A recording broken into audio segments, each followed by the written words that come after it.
Friends, yesterday I had a person who has been on the path of meditation as a child, but she had discontinued for some reason and she got busy. There's a lot of stuff that happened in her life. And yesterday, as I was just having a chat with her, I was suggesting her that she get back to the practice. She said, there's so much that has happened. And though I know the advantages of meditation, I'm not able to get back to it because my mind is just constantly full of stuff.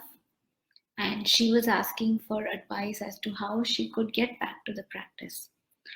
So I thought of sharing some of these insights with you today. So, firstly, for those of you who are starting new also on this path, just wanted to share that meditation is basically the time that you're taking off from everything else. You're just being with yourself, you're closing your eyes, you're taking the time to not do anything. And we use the term mindfulness very interchangeably. Mindfulness is when you're practicing that same quality that we achieve in meditation when you're out of the mat. So, on the mat, sitting with yourself is what we would typically say we are meditating.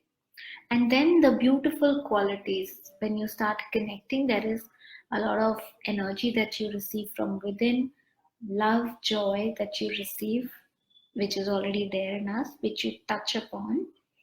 And when you get off the mat, typically where you consciously try to carry that same energy also along the day.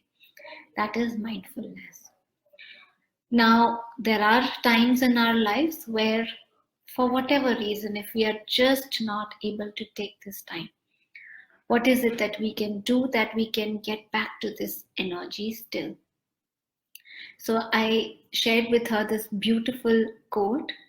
It says, "How you do anything is how you do everything." Every single act in our life that we are doing, every moment, how we are being, we are really going to be the same way at other times. So right now, whatever is there in your hands, whatever is there in front of you, whatever task that is there, does not matter how uninteresting this task seems to you, how mundane it feels to you, or how much you actually want to do something else.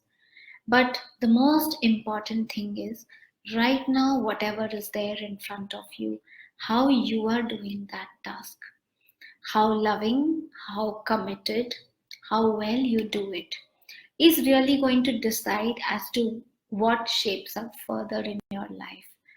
So, just with whatever is there in front of you, whoever you are serving today, whatever kind of job that you're doing today, whatever are the circumstances at home today that one needs to deal with, start bringing your commitment, your honesty. Know that, use the words in the best way, in the most loving way, and this is what really starts to change this beautiful quality in your life. Your entire life starts to change. I know that there are so many people, there are a couple of presidents who actually of America who, when they speak about their humble beginnings, they spoke about, I know that one of the presidents was actually a tailor. And whenever people would tell him anything, he would say that the way that I made my clothes, when I stitched the clothes, I know that they would not wear off.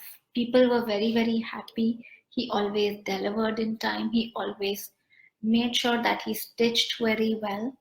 And that is what really, that quality of commitment is what took him high above, took him into politics, where he went on to becoming the president for a short period. So, friends, let us start bringing this quality in every moment, wherever you can. Remind yourself how I'm doing, whatever I'm doing right now is creating my life.